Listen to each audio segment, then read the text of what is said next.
guys, how's it going? It's MJ from Love. I love this little accent that's coming through. It's sort of like a little bit, I don't know, a little bit like, I'm not sure. I want to say like from the ghetto, but that's I'm MJ from Audrey Love. Okay, get to the point, Molly. Okay, so this has come up a few times for me, and it's something that I've weirdly been familiar with for like a little while on my journey. But how doing all this inner work and sort of feeling into the new paradigm and trying to sort of bridge worlds. And so literally like bridging hell on earth to heaven on earth, bridging 3D to 5D, bridging old world to new world.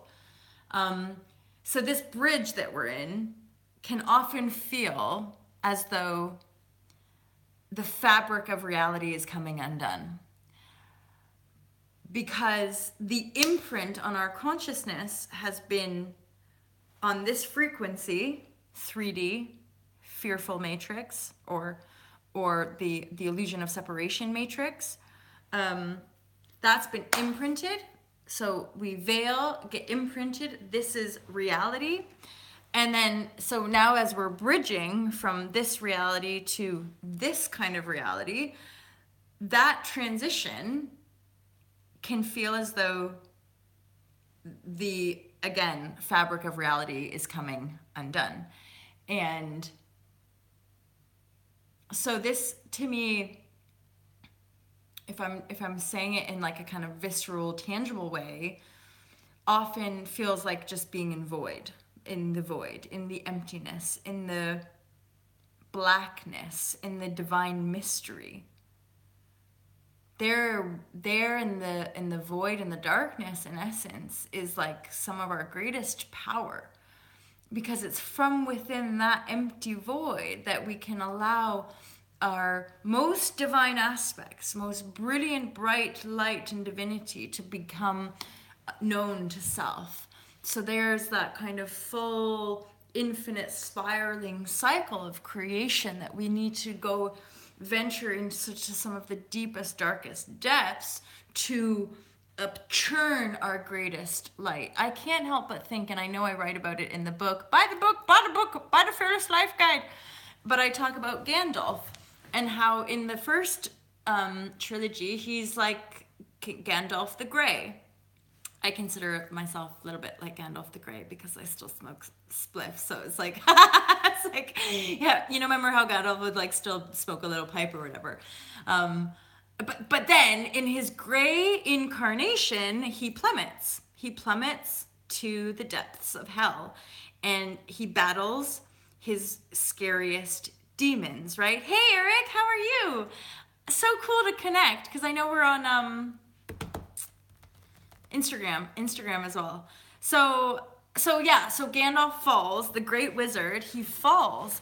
And so there he's, pardon me, it's almost like having to go through like another initiation, like another soulful initiation to rise into the power of Gandalf the White. So so by facing more of his demons, he clarified, enlightened himself to become Gandalf the White, which is just a more powerful, brilliant power of lightness because he plummeted to the greater depths. So I would say beyond the white is an omnipotent presence. So you could say that for Gandalf, that once he goes again through another cycle, that he would maybe emerge beyond form. He could become like angelic or become celestial, or, this is just my imagination running wild with me as far as like infinite, eternal soul growth beyond physical mind, right? Or beyond physical mind, beyond physicality, that we really go, thanks Eric, that we really want to be thinking in that way. If we're living in a time of transformation and people talk about transmutation and enlightenment and beings of light, we have to accept that the structure of our physicality is changing. through consciousness and awareness, right? And how we bridge that, that's what I'm saying about, like, this is why I have to talk about this shit, because, like, I hold it when I'm, like, alone and just being like, or whatever, and then I'm like, but I think this is cool, and I think it's kind of useful to start sharing these ideas, because I literally believe that what we believe we will create. So if some of us want to create, like, a mega evolved society where we practice teleportation, and we practice creativity, and we practice conscious transformation and enlightenment. Like, imagine being able to imagine the ability to transform from one form to another form. Like in X-Men. You know, I really, really think media is the message. It's just what media you choose to buy into. Like, you can buy into fear, war, poverty, or you can buy into, like, Harry Potter, magic, Lord of the Rings, like alternate realities, fantasy. And we really can live like that. Like, that to me is like breaking free, because it's suddenly just like, life can be fun. I can recapture my innocence.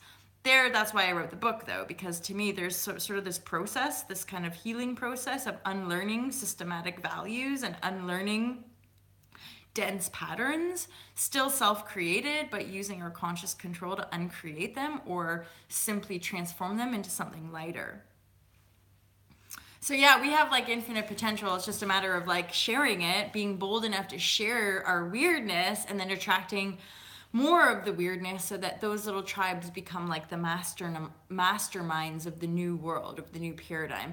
Because what I'm aware of is us, like the new paradigmers, people like me kind of pioneering stuff, we totally res. We might have slightly different foundational practices. Like, some people might be meditation yoga. I'm like meditation yoga. Some people might be like Tai Chi and circling. You know, everyone has like slightly different methods. That's why we can co-create and blend and work together in such a harmonious way, because the ego's gone. None of us are trying to prove anything anymore. So we can just like hang out and be like, really, what's going to serve the whole? What in this situation is going to be best for the whole? And that's a lot of us, the work that we do. Like, I only come out and share this stuff when I feel it's going to be of service. There's still a lot of like sitting with things that I'm like, is that really useful? Does that make sense? I'm not sure. But, you know, being able to share, I think, and being able to show up in our lives is huge. And being able to be bold enough to break free from the rules and the old judgments of self. You know, we're free. We're all Gandalfs. We're all wizards and witches, but in the lightest and most awesome way possible. Even in the darkness, like, even being able to play in the darkness and own the darkness. There's fucking power in that, you know? Yeah. Nice one, Eric. Good to see you here. It's so funny. Your picture reminds me, and my dad's name is Eric as well. Have a great day, you guys. So awesome to connect. It's really cool to see you guys on here. Things are moving. I just have like so much to share with you, so I can't wait to just keep going. And feel free, if you ever have like questions or whatever, feel free to shout me.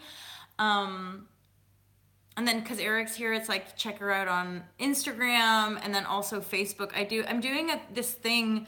I'm a part of this group called Storytelling Entrepreneurs. So I'm getting mentored about storytelling. And right now the practice is to do a 30-day challenge. It's all about getting to know me. So my personal profile on Facebook is MJ Robertson. You feel free to friend me, and then just like follow that if you just want to know a little bit more about my random life and my random story. Nice one for joining in. Where are you in the world, Eric? I'm curious for some reason. Are you in America? Are you in, you know, the States? Where are you? Have a great day, you guys. Love you loads. Peace out. New York. Gotcha. I got ya.